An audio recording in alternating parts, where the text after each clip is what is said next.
Hello and welcome to LMJ English, where real stories help you learn real English, naturally, emotionally, and meaningfully. If you're someone who wants to speak English not just with words, but with confidence, feeling, and purpose, then you're in the right place. Every week we bring you inspiring, true-to-life stories designed to improve your vocabulary, listening skills, and most importantly, your connection to English. So don't. Just watch. Be part of the journey.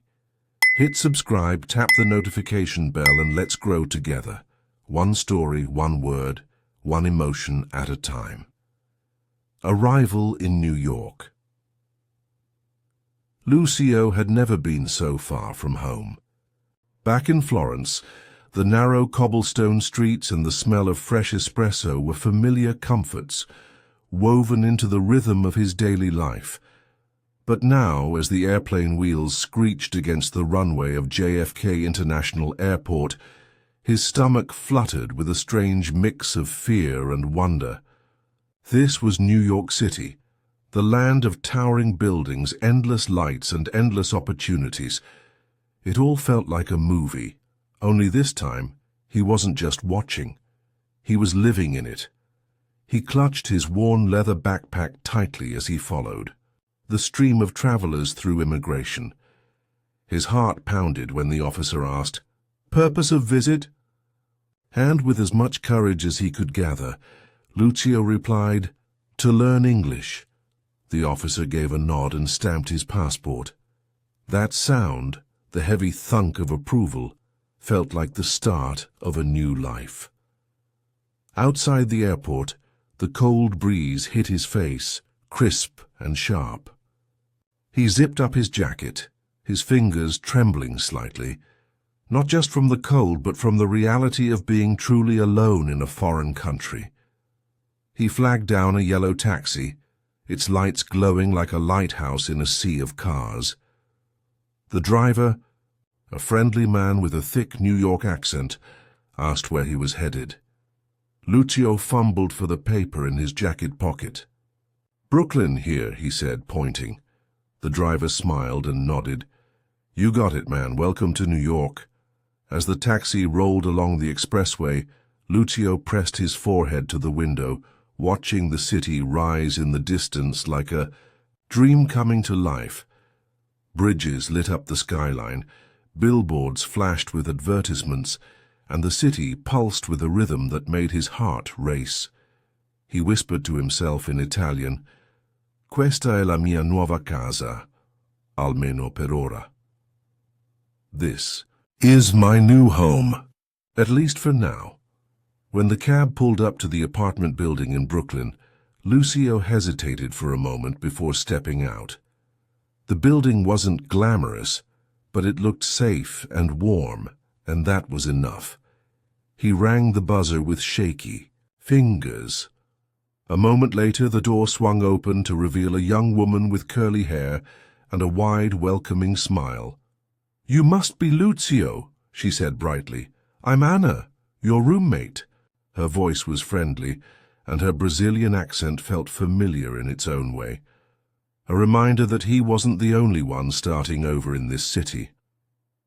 Anna led him upstairs to their apartment, a cozy third-floor walk-up filled with small signs of life. Plants in the windowsill, mismatched mugs, and a corkboard full of photos and sticky notes in English. As he dropped his bag onto the bed in his new room, the walls seemed to echo his uncertainty. But Anna didn't let the silence last. "Are you hungry?" she asked. "I was about to make something simple."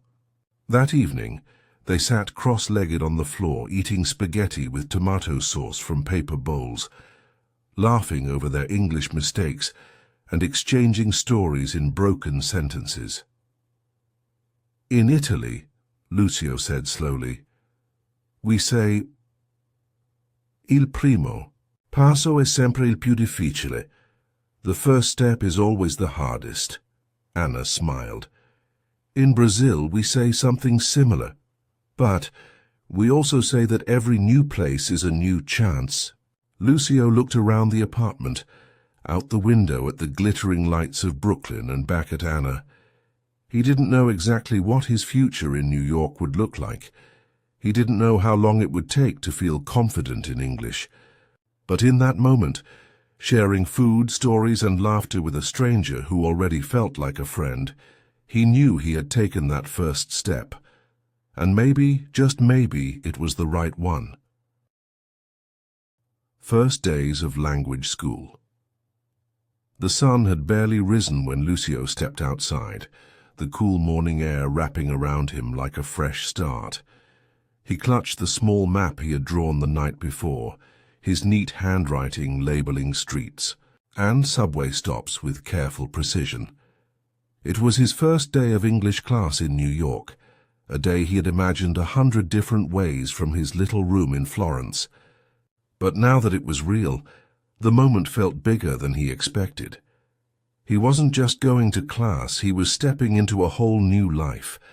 The walk to school was a journey in itself. The sidewalks buzzed with people in suits, coffee in hand, headphones in ears, moving as if they were part of a great invisible dance. Lucio tried to blend in, adjusting the strap of his backpack, occasionally looking up at the tall buildings around him with wide eyes. Street vendors called out their breakfast specials, music floated out of open store doors, and yellow taxis weaved in and out of traffic like wild fish in a river of steel. Everything felt alive. When he reached the school, a modest building tucked between two towering structures, Lucio paused at the entrance. He could hear voices inside, some loud, some shy, most speaking English in various accents. He took a deep breath and stepped through the door. The hallway was lined with posters, "Speak without fear," "Every mistake is a step forward," and "Welcome students from around the world." They made him smile, and also reminded him that he wasn't alone. Inside the classroom, rows of simple desks faced a large whiteboard where the name Miss Parker was written in blue marker. She stood at the front of the room, a woman with kind eyes, warm energy, and a voice that instantly made Lucio feel safe. "Good morning, everyone," she said with a cheerful smile. "Let's get to know each other." Around the room, students introduced themselves one by one. A girl from Japan named Hiroshi said she loved anime. A boy from Egypt named Ahmed wanted to become a doctor. A soft-spoken woman from Mexico, Maria, said she hoped to speak English well enough to become a tour guide. And then it was Lucio's turn. He stood slowly, heart racing. "Hello," he began, his voice shaky but sincere. "My name is Lucio. I come from Italy. I want to learn English, to speak with the world." His accent was thick, and his grammar wasn't perfect. But when Miss Parker smiled and said, "Welcome, Lucio. We're glad you're here," something inside him relaxed. That first day they practiced simple greetings and introduced new vocabulary words. They laughed at each other's pronunciation and clapped for one another when someone tried something brave. In the afternoon, Miss Parker paired them up to practice speaking in conversation. Lucio was partnered with Hiroshi. At first, they struggled, gesturing, more than talking, but slowly their conversation took shape. Hiroshi said he wanted to become an animator and work for a studio in the US. Lucio shared his dream of one day writing stories in English, maybe even a novel. They both stumbled over their words, but there was no judgment, only support. Every sentence felt like a step forward, no matter how small. After class, Lucio walked home feeling lighter. His head was full of new words: culture, hobby, mistake, courage. But even more than vocabulary, he carried with him a sense of belonging. At the corner store, he tried out a phrase he had learned that morning. "Hello, how much is this?" The cashier smiled. $2.50, she said. And just like that, he'd had his first real conversation in English. That night, Lucio and Anna shared dinner again, this time a homemade pasta dish, simple but full of flavor and comfort. They practiced phrases from their classes, corrected each other gently and laughed every time they got it wrong. You say, "Can you pass me the salt, please?" Lucio said, grinning. Anna giggled. I say, "Here you go, my Italian chef," as they clinked their glasses of sparkling water. Lucio realized something important. He had feared his first day would be filled with mistakes, and it was. But those mistakes were the very proof that he was learning, that he was brave enough to try. For the first time in a long time, he felt proud of himself, not for being perfect, but for being present. The journey was just beginning, and Lucio was ready. Cultural exchange and new friendships. The days that followed were like pages of a book that Lucio couldn't stop reading. Each morning he arrived at class with a fresh sense of purpose and a notebook that was slowly filling with English. Words, little drawings and phrases circled over and over again. His confidence was still growing, shaky at times. But something beautiful was beginning to take root. Friendship. It started with small exchanges. During a break between grammar drills and vocabulary games, Lucio found himself sitting beside Hiroshi again. "You like music?" Hiroshi asked in slow but careful English. Lucio's eyes lit up. "Yes, I play guitar." "A little," he replied, strumming an invisible instrument in the air. They laughed and the conversation grew from there. Simple words, common interests, and the shared experience of trying to make English their own. By the end of the week, Lucio wasn't just a student in a classroom. He was part of a community. There was Ahmed, always ready with a joke and a kind heart. Maria from Mexico, whose voice was quiet, but whose eyes sparkled with curiosity. And, of course, Anna, his roommate and daily reminder that kindness had no borders. One afternoon, Miss Parker introduced a new assignment, a cultural exchange activity. "I want each of you to prepare a short presentation about your country, something you love, something that represents who you are. Share your food, your traditions, your memories. Let's learn from each other." Lucio's heart jumped. He had never spoken in front of a group before, not in English, but he also knew exactly what he wanted to talk about. La Festa di San Giovanni, the festival of St. John, celebrated in Florence every June. It was a holiday filled with fireworks, street food, music and joy. A night when the entire city lit up with life and laughter.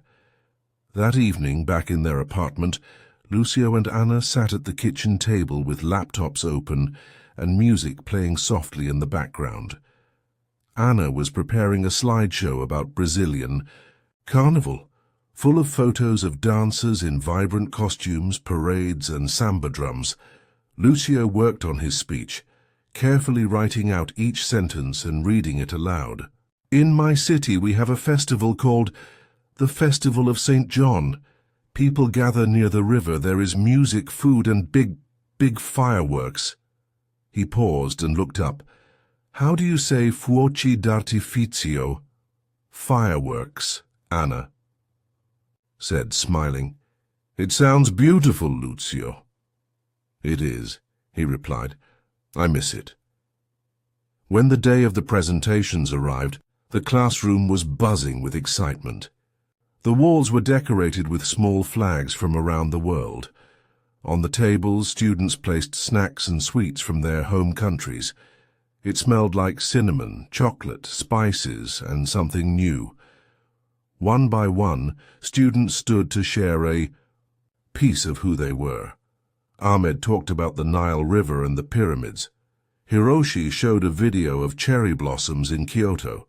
Maria brought handmade sugar skulls and spoke about Dia de los Muertos with soft pride. Then it was Lucio's turn. He walked to the front of the class, his palms sweating. his heart drumming in his chest. But when he looked out and saw his classmates, now friends, nodding, smiling, waiting to hear his story, he felt something shift. "In Florence," he began, "we celebrate a special night in summer. Families walk together to the river.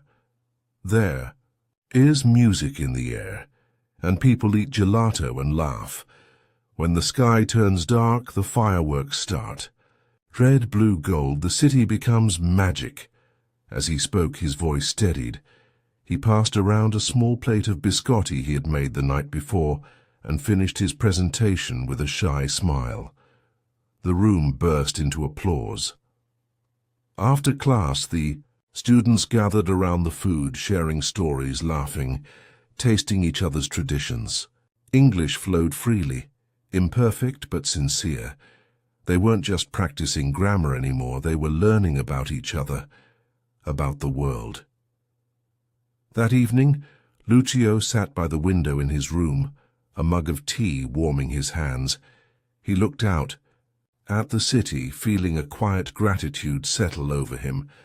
He had come to New York to learn a language, but what he was discovering was so much more. He was learning connection, understanding, friendship. In a classroom of strangers, he had found a family. Exploring New York. It was still early when Lucio stepped out of the apartment building, the city yawning awake around him. A crisp wind brushed against his cheeks, carrying with it the distant scent of roasted chestnuts and fresh bagels. The sidewalks were wet from last night's rain, glistening like mirrors, and the sky overhead was a soft grey canvas waiting for the day to begin. Today wasn't about lessons or textbooks. Today was about the city itself. Lucio had spent the whole week in classrooms and cafes, speaking, listening, stumbling through English like a child learning to walk again. But outside the window, New York had been waiting, and he could feel it pulling him with quiet urgency. It wasn't just about seeing the famous places. He wanted to feel the city, hear its voice, walk its pulse. Anna met him downstairs, bouncing, slightly on her heels, bundled up in a bright scarf. "You ready?" she grinned. "As ready as a tourist pretending not to be a tourist," Lucio replied with a laugh. Their first stop was Times Square. The moment they stepped out of the subway station, Lucio was nearly breathless. He had seen it before, on screens, in magazines, in dreams, but being there in person was something else entirely. The lights were dizzying. Gigantic screens danced, with color and noise, advertising everything from Broadway musicals to breakfast cereal. People moved in waves, all directions at once, like a living, breathing organism. Street performers flipped in the air, dancers spun to beats from Bluetooth. Speakers and giant mascots posed for photos with wide-eyed children. Lucio stood still, his eyes wide and full of wonder. "It's like the city is shouting," he said. Anna nodded. "But if you listen closely, it's not just noise. It's 100 stories happening all at once." They weaved through the crowd, stopping to take pictures and observe. Lucio took mental notes of every little detail. The old man selling pretzels, the woman in a business suit feeding pigeons, the child pointing up at the glowing billboards as if they were stars. He couldn't understand everything being said around him, but he didn't mind, just hearing the language flow rise and fall. It was like music he was slowly learning the lyrics to. After a while, they escaped the chaos and made their way to Central Park. The moment they crossed into the greenery, the city's volume dropped. The trees were bare but still stood tall and proud, their branches reaching into the pale sky like quiet prayers. Couples walked hand in hand. Joggers passed by with steady rhythm. Somewhere in the distance, someone played a violin, the notes, soft and clear as if the wind itself were humming along. Lucio and Anna found a quiet bench overlooking the lake. Ducks drifted on the surface, and a golden retriever barked joyfully as it chased after a stick. For a moment, neither of them spoke. They just breathed. "You know," Lucio said, finally breaking the silence, "in Italy I used to walk every day, through hills, through old towns, but here, it's different. Here everything feels like it has something to teach me." Anna looked at him with a quiet smile. "Maybe the city isn't the teacher," she said. "Maybe you're just ready to be a student." Their final stop of the day was the Museum of Modern Art. Lucio hadn't been sure what to expect. In his mind, art was paintings of saints and flowers, of hills and ancient towers. But what he found inside was something he hadn't imagined. Emotion splashed across canvas in wild color, truth carved into marble, silence captured in photographs. He stood for a long time in front of Starry Night. The painting didn't just show a sky. It seemed to sing. It whispered to him in some language that needed no grammar or vocabulary. He thought of home, of nights spent staring at the stars above Florence, wondering what lay beyond them. He pulled out his notebook and wrote, "The sky spins with questions. Maybe I don't need all the answers, just the courage to ask." As they left the museum, the sky above New York was changing. The sun had dipped low, painting the tops of the buildings in gold. The city lights flickered on one by one, like stars taking their places. That evening, back at the apartment, Lucio sat by the window while Anna made dinner. He looked at the photos on his phone. His wide grin in front of Times Square, the peaceful trees of Central Park, the blurry outline of Starry Night he'd tried to capture through glass. He realized something important. Today he hadn't just visited places. He had connected with them, through their energy, their quiet, their color. He had spoken to the city in steps, in smiles, in wide-eyed wonder. And somehow, the city had answered. New York was no longer just a place on a map. It was becoming a part of him, practicing English in daily life. Lucio quickly discovered that learning English wasn't something that stayed inside the classroom. It followed him, softly, persistently, into every corner of his daily life. In the subway announcements, he struggled to decipher. In the cafe menu he read twice, then again, just to be sure. In the kind smiles of strangers who spoke too fast, and the ones who slowed down when they saw the hesitation in his eyes. At first, it was overwhelming. He had thought that English was just a language, but in New York it was a lifeline. It was how you ordered lunch, asked for directions, or understood the bus driver when he shouted, "Next stop, Fulton." Each morning began the same way. Lucio would sit at the small kitchen table with a cup of strong Italian coffee and a notebook open in front of him. He wrote down words he'd heard the day before, words he didn't understand, words he'd seen on billboards or overheard in class. He would look them up, say them out loud, and try to fit them into a sentence. Sometimes Anna would join him, her hair still messy from sleep, and together they'd quiz each other, laughing when one of them made a mistake. "Receipt," she'd say, holding up a crumpled piece of paper. "Certi," Lucio guessed. No, the P is silent," Anna giggled.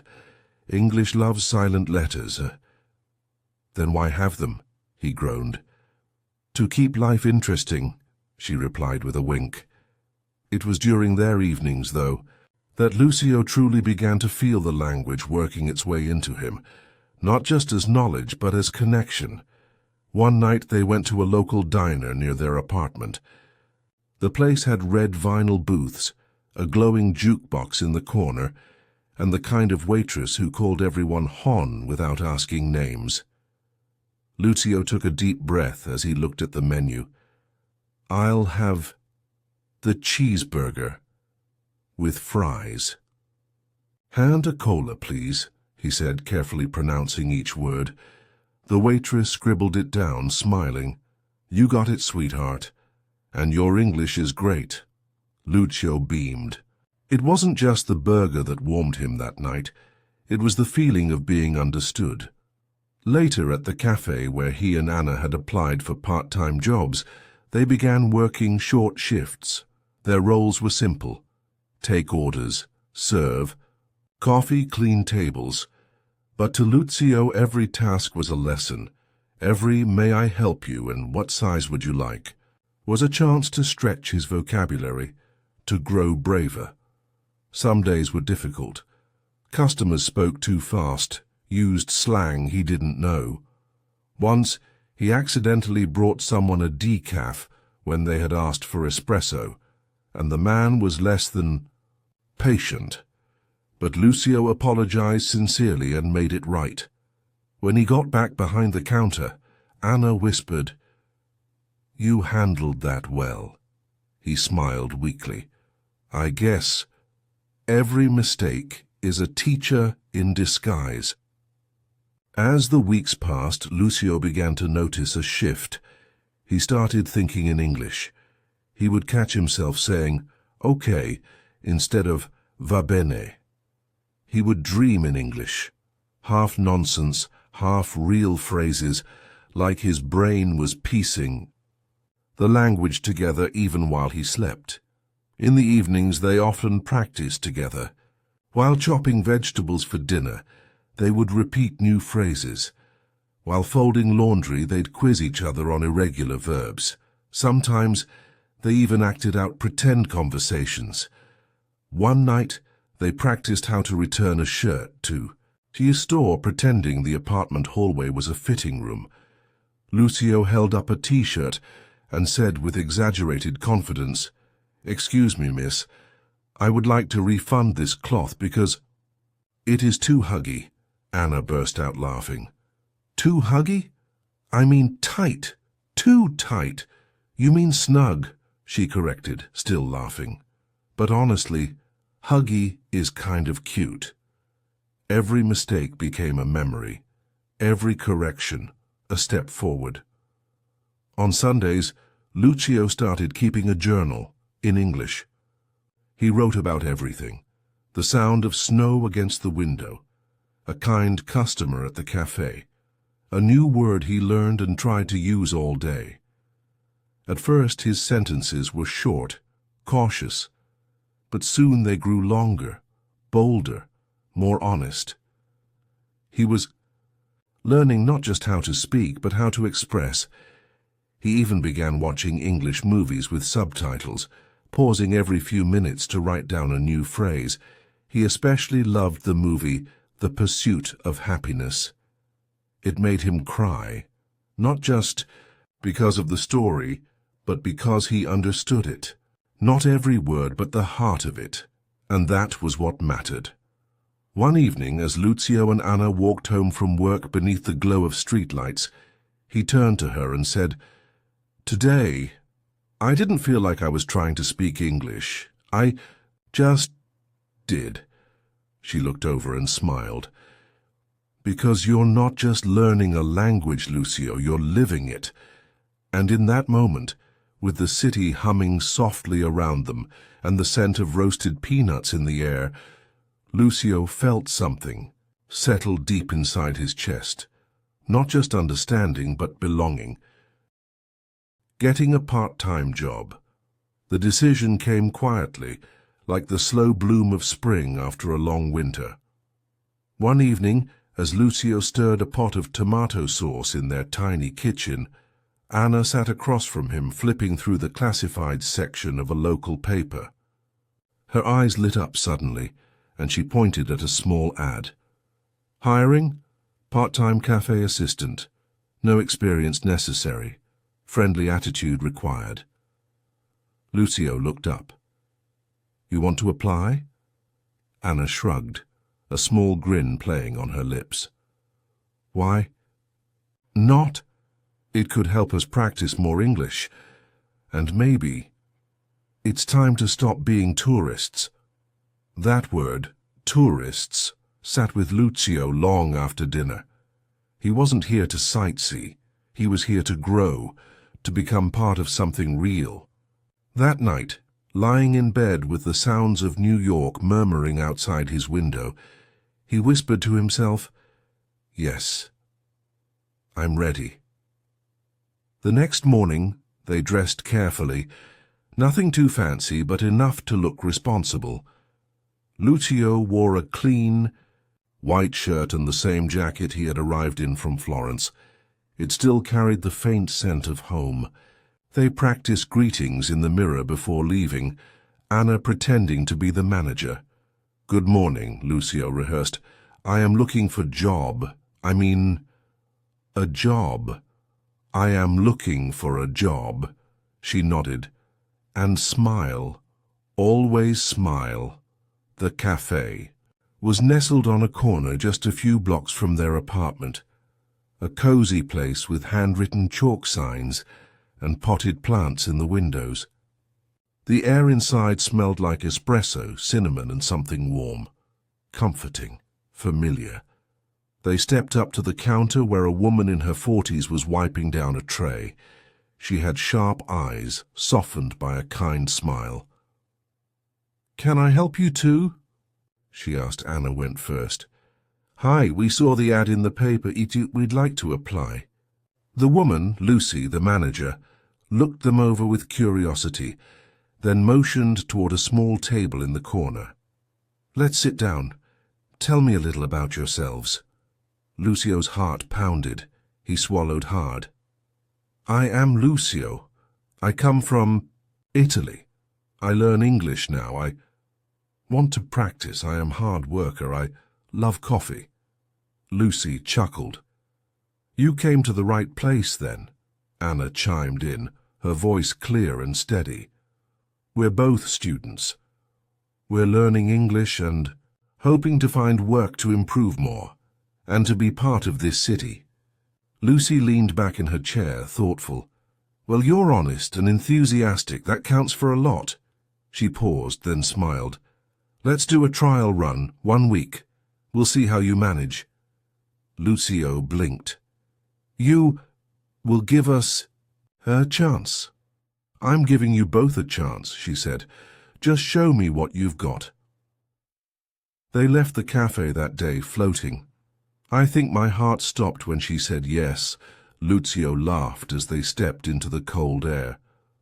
"I think mine exploded," Anna replied, clutching her scarf with excitement.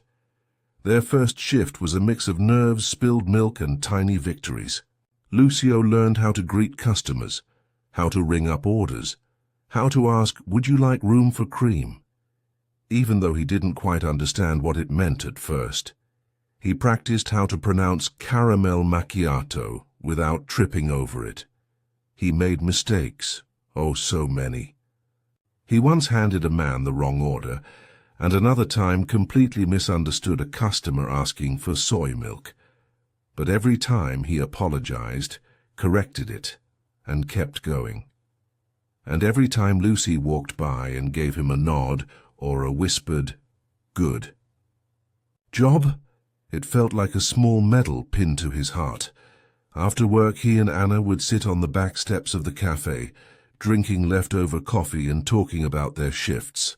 They swapped stories, Anna's funny conversation with a regular customer, Lucio's struggle with the register, and they always ended up laughing. But more than anything, Lucio felt something he hadn't felt in a long time. Useful, included, capable. One afternoon, a kind older man named Mr. Johnson came in for his usual black coffee. He wore a tweed hat and read the newspaper at the same window seat every day. "Where are you from, son?" he asked as Lucio handed him his drink. "I am from Italy," Lucio said, smiling. "Florence." "Ah, Firenze," Mr. Johnson exclaimed. surprising him with perfect pronunciation. "I was there in 1985. Beautiful place, great food." Lucio grinned. "You like gelato?" Mr. Johnson chuckled. "Don't tempt me." From that day on, they chatted briefly each afternoon, a few sentences, a few questions, but they were real conversations, real connections. And every time Lucio spoke, he heard his English getting clearer, stronger, braver. At the end of their first week, Lucy gathered them behind the counter. "Well," she said, "you didn't burn the place down. Customers like you. You work hard. Welcome to the team." Lucio and Anna exchanged a stunned look, then burst into laughter. That night they celebrated with cheap pizza and dancing in the living room. The city pulsed around them, alive, and they were no longer watching from the outside. Lucio sat down with his journal before bed and wrote, "I have a name tag now. People say my name, they ask me questions, and I answer. Sometimes slowly, sometimes wrong, but I answer. I am not just studying English anymore. I am living inside. It's progress at school." Lucio had always been a student of words, but now in New York he was becoming a student of courage. Each morning at the language school felt a little less daunting. The halls that once echoed with unfamiliar sounds had become familiar with laughter, footsteps, and the comforting scratch of notebooks being opened. Miss Parker greeted every student by name, and Lucio always appreciated how she said his with care, letting the Lu linger like a song. "Good morning, Lucio," she'd say with a warm smile. "Ready to learn something new today?" And Lucio, still tucking away his subway card, would smile back and nod. Always. In the beginning, it was grammar that challenged him most. Verb tenses tangled like knots in his brain. Past, perfect, present continuous, future conditional. But Miss Parker had a way of making even the most complicated rules feel like stepping stones instead of obstacles. One chilly Monday morning, she wrote on the board, "Don't fear your mistakes. They are your best teachers." Lucio scribbled it in his notebook, boxed it in red ink, and repeated it to himself during every exercise. When he got something wrong, he didn't sink into silence like he used to. He raised his hand. He asked questions. He rewrote his sentences. And slowly, almost without realizing it, his confidence began to grow. One afternoon, Miss Parker introduced a new activity. "We're going to do short presentations," she said, her eyes twinkling. "Each of you will talk about your home country, your culture, or something you love." Lucio froze. Presenting in front of people in English felt like standing on the edge of a cliff. But that evening, back at home, he told Anna about it as they washed dishes. "I think I will talk about Florence," he said. "The city, the colors and the music in the streets. Maybe also gelato," Anna smiled. "That sounds perfect. Speak from the heart." He spent the next few evenings practicing, first alone, whispering to his reflection in the bathroom mirror, then with Anna, who gave gentle corrections and cheered him on when he nailed a phrase. The day of the presentation, Lucio stood at the front of the classroom holding a few photos he had printed, pictures of narrow Florentine streets, the Duomo glowing at sunset, and a gelateria bursting with color. His voice trembled at first. "Hello, everyone. My name is Lucio. Today I will speak about my home, Florence." But something happened as he continued. His nervousness softened into pride. His eyes lit up as he described summer evenings by the Arno River, music echoing through piazzas, and the way his grandmother made pasta that could heal any sadness.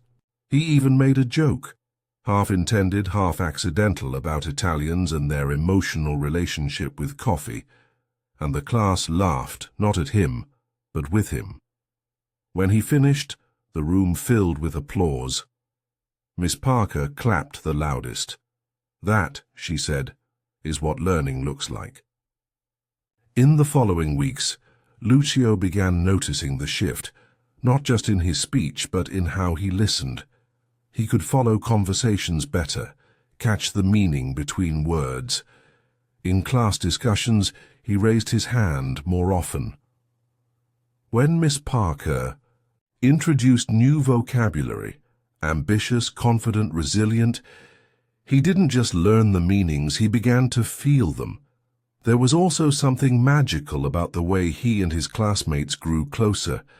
They were from different corners of the world, yet bound by the same goal.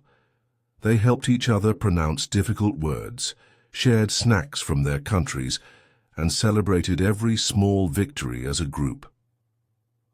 On a rainy Wednesday, Miss Parker handed back their latest writing assignment.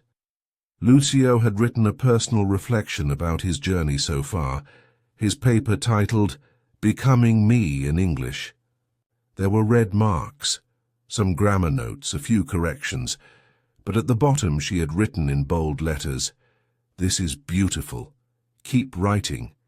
Keep going." That night, Lucio opened his journal and added a new entry. "Today I stood in front of a class and told a story. Not in perfect English, but in honest English. I used to be afraid of speaking. Now I look forward to it. I don't want to learn English anymore. I want to live in it. And maybe, one day, I'll write a story that helps someone else feel brave, too." And in that quiet moment, surrounded by the hum of city lights and the scratch of his pen against paper, Lucio didn't feel like a student anymore. He felt like a storyteller. New experiences and hobbies. By the time March wrapped its arms around New York with a shy promise of spring, Lucio had fallen into a rhythm, not one of comfort, but of courage. His days began with English lessons and ended with cafe shifts. But in between those hours, something else had started to blossom, curiosity. One Monday morning, as the sun peeked between grey clouds, Miss Parker started class with a question. "What's something new you want to try while you're here?" she asked. "Something you've never done before?" Lucio blinked, caught off guard. Hiroshi said he wanted to take a dance class. Maria from Mexico wanted to volunteer at an animal shelter. Anna, seated beside Lucio, whispered, "I want to learn how to cook a real American pie." When it was Lucio's turn, he hesitated, then said softly, "I want to discover art. The museums, the stories behind the paintings. In Florence, art is everywhere, but I never stop to feel it." Miss Parker smiled. "Then it sounds like New York has something waiting for you." That afternoon, Lucio stood in front of the towering stone steps of the Metropolitan Museum of Art, his scarf wrapped tight and heart fluttering in his chest. The building looked like a palace, the kind you read about in fairy tales. He took a deep breath and climbed the steps. Inside, the world shifted. He wandered through marble corridors lined with ancient sculptures and halls filled with paintings that breathed color and history. In the Egyptian wing, he stared at a sarcophagus older than anything he'd ever seen. In the European galleries, he stood mesmerized in front of Monet's water lilies, watching the brushstrokes dance in ways that made his heart ache. But it was in the Impressionist wing where Lucio met someone unexpected. Emma, a young art student with curly hair and paint-splattered sneakers. They had both paused in front of a Rodin sculpture, and she noticed the way he was scribbling in his notebook. "Do you like sculpture?" she asked. Lucio turned a bit shy. "I think I'm starting to." They talked about art, Emma explaining, techniques and Lucio asking questions, often stopping to write down new words. She spoke with a kind of passion that lit every sentence on fire. By the time they parted, she had recommended books, given him a free museum guide, and said, "See you around, explorer." Back at the apartment, Lucio shared every detail with Anna, who beamed as she scrolled through the pictures he'd taken. "You're officially a museum nerd," she said, handing him a bowl of popcorn. "I don't mind," he replied. "Art is a language, too. It doesn't care about your accent." That weekend, Lucio found himself diving deeper into new hobbies. He bought a small sketch pad and began drawing moments from his day. A steaming cup of coffee, a crowded subway platform, a window covered in raindrops. He wasn't good, but that wasn't the point. It made him feel, it made him observe, it made him slow down and connect. On Sundays, he and Anna started a tradition, exploring flea markets across the city. The first time they went, Lucio found an old dog-eared copy of Pride and Prejudice. He ran his fingers over the pages like he was touching something sacred. "Good choice," said the vendor, a man with silver hair and an Irish accent. "That book's got soul." That evening, Lucio sat in the park, the novel in his lap, and began to read. Slowly, line by line. He used a pen to underline new words, a notebook to jot down expressions. But the story pulled him in so deeply that soon he forgot to worry about translation. He was no longer a learner, he was a reader, a dreamer, a boy falling into a world built from another's words. And still, he wrote. His journal filled with sketches and phrases and memories. He wrote about his customers, the stranger who smiled at him on the subway, the way the light hit the pavement just right outside the museum. He didn't worry about mistakes. He worried only about truth. "Today I saw a painting that made me miss home, and a sculpture that made me feel at home. I'm learning English, but I'm also learning how to see, how to listen, how to live." New York was no longer just a city of dreams. It was becoming a city of chapters. Every hobby, every museum, every person he met became part of the story Lucio was writing. Not just in English, but in the quiet language of becoming. Cultural events and fun activities. By the time April tiptoed into New York with cherry blossoms blooming in hidden parks, Lucio had grown into the rhythm of the city, not just its language, but its energy. Yet just when he thought he had seen it all, Miss Parker surprised the class with an announcement. "This Friday," she said, her voice bubbling with excitement, "we're having a cultural exchange day. Bring something that represents your country. A dish, a song, a story, anything. This is your chance to teach us not just in English, but in heart." Lucio sat back in his chair, the possibilities swirling in his mind like flour on a kitchen counter. That evening he stood in the middle of their small apartment kitchen, holding a bag of ingredients in one hand and a printed photo of Florence in the other. "What are you planning?" Anna asked, tying her hair up as she stirred something in a pot.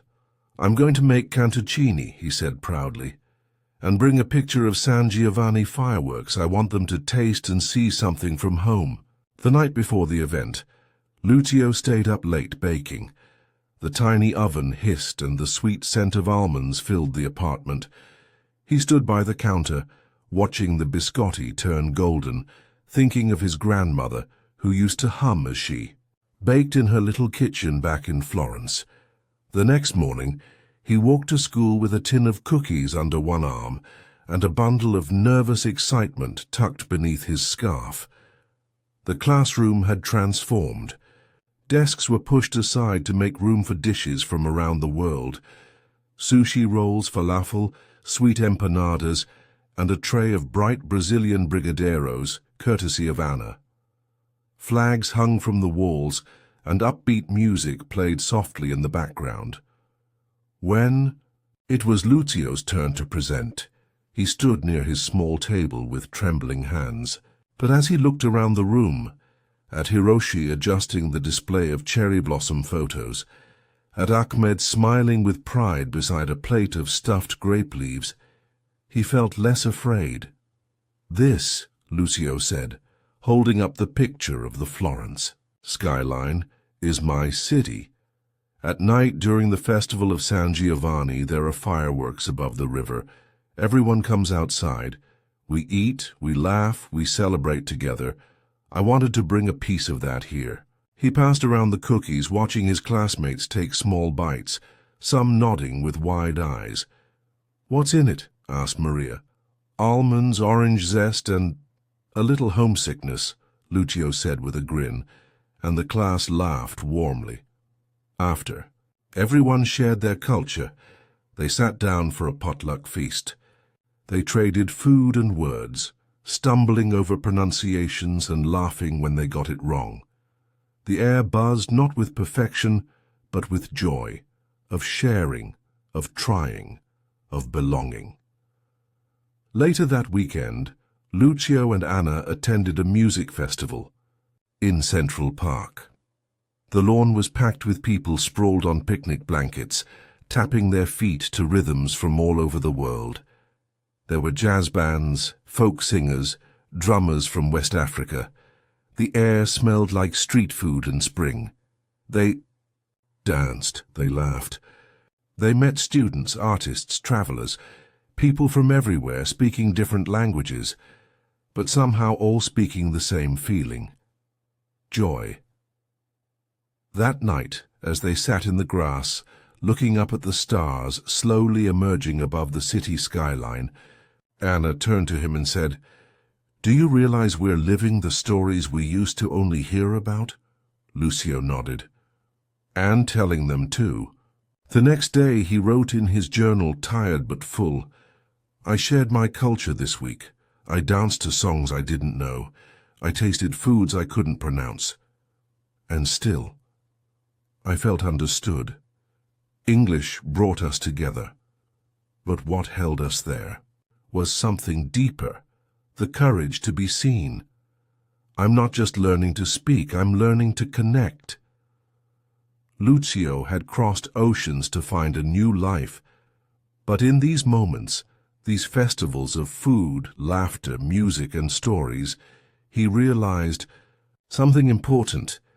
He hadn't just arrived in New York, he had begun to belong. Personal growth and confidence. Spring didn't just arrive in New York. It stirred the city awake. The parks grew greener, the days stretched longer, and the streets throbbed with possibility. But something else had begun to blossom too. Lucio. The change wasn't loud. It didn't come with fanfare or sudden realization. It came quietly in little moments that might have seemed ordinary to anyone else, but to Lucio, they were everything. Like the morning he ordered his coffee without rehearsing, the words in his head first, or the moment he realized he was thinking in English while riding the subway, lost in his thoughts, but no longer translating each one. It came in how his voice no longer trembled when he asked questions in class, in the way he laughed more freely, even when he made mistakes. At school, Miss Parker noticed too. "You've come a long way, Lucio," she said one afternoon as she handed him back a writing assignment. "This is more than good grammar. This is honest. You're finding your voice." Lucio held the paper, her note underlined in red ink at the bottom. He didn't speak for a second. He just smiled, and something bloomed in his chest. Not pride. Exactly. Something deeper, something softer. Self-trust. The assignments were harder now, presentations, debates, story writing. Yet Lucio welcomed the challenge. He no longer feared the blank page or the spotlight. He had discovered something powerful. When you stop chasing perfection, you start discovering yourself. One day, Miss Parker introduced a debate assignment. Each student would choose a topic, research it, and speak in front of the class, defending their point of view. When Lucio heard the words public speaking, his stomach tightened. But then he remembered all the times he had stood tall before. He chose a topic close to his heart. Why learning a second language opens doors to the world. For days, he prepared, writing, practicing aloud, timing himself in front of the mirror, adjusting his tone. Anna helped too, playing the role of both supporter and mock opponent.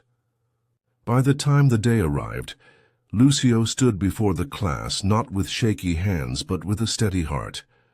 "When I first came to New York," he began, "I couldn't order a coffee without help. I was afraid to speak, afraid to be wrong. But now I stand here, not as someone who speaks English perfectly, but as someone who believes in the power of language." He spoke about connection, culture, empathy, about the way English had helped him meet people from Japan, Egypt, Mexico, Brazil, how it had helped him discover stories beyond his own, and how it had helped him tell his own story, too. When he finished, the room was silent for a moment. Then came applause. Not just polite claps, but the kind that said, "We heard you." Miss Parker was beaming. "That was powerful, Lucio. Well done."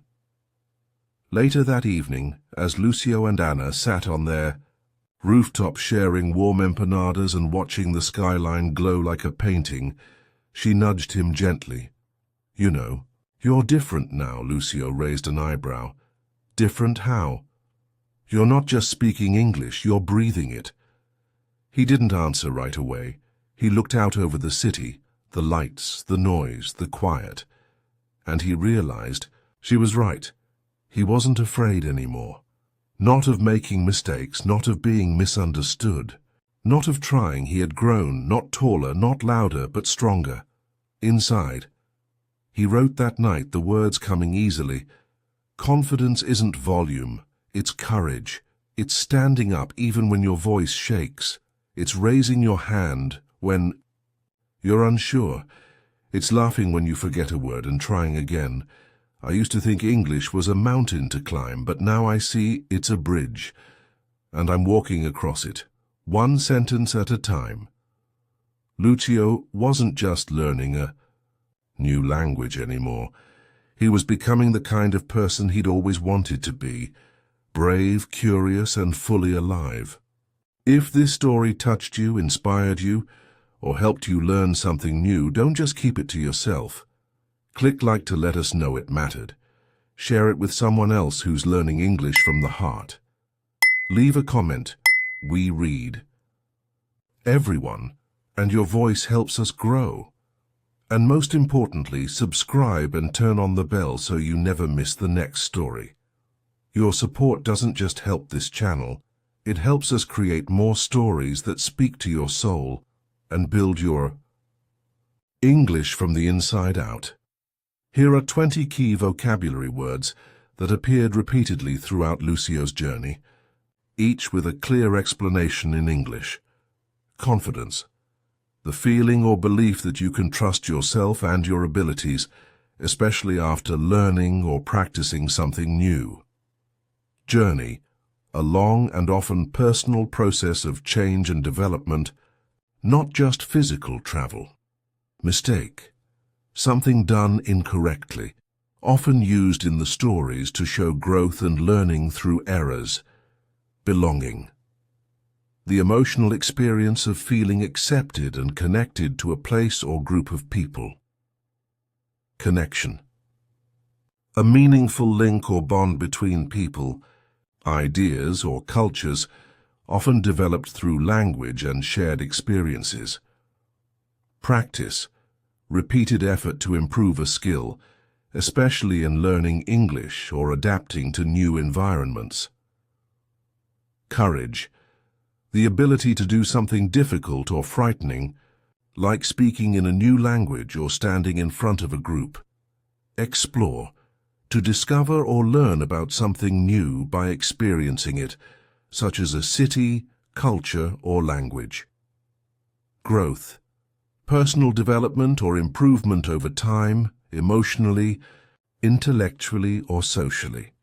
Friendship, a close and supportive relationship between people, often a key emotional support in Luccio's story.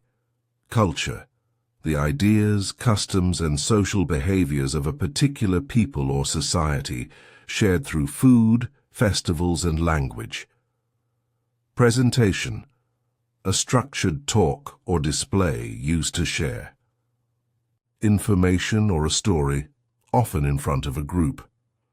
Language, a system of communication used by a particular community, in this case English, being learned and lived by the characters. Challenge, something difficult that requires effort and determination, often used to describe Luccio's learning and adapting. Confidence, repeated to emphasize the deepening self-belief that grows with every experience and mistake faced. Expression, the way someone shows their thoughts or feelings, especially through language, writing, or art. Experience, events or moments that teach something or leave a strong memory, often helping someone grow. Progress, forward movement or improvement in learning, confidence, or communication. Discover, to find something new or understand something for the first time, such as a talent or passion. Identity, a person's sense of who they are, which can evolve through cultural experiences, language, and growth,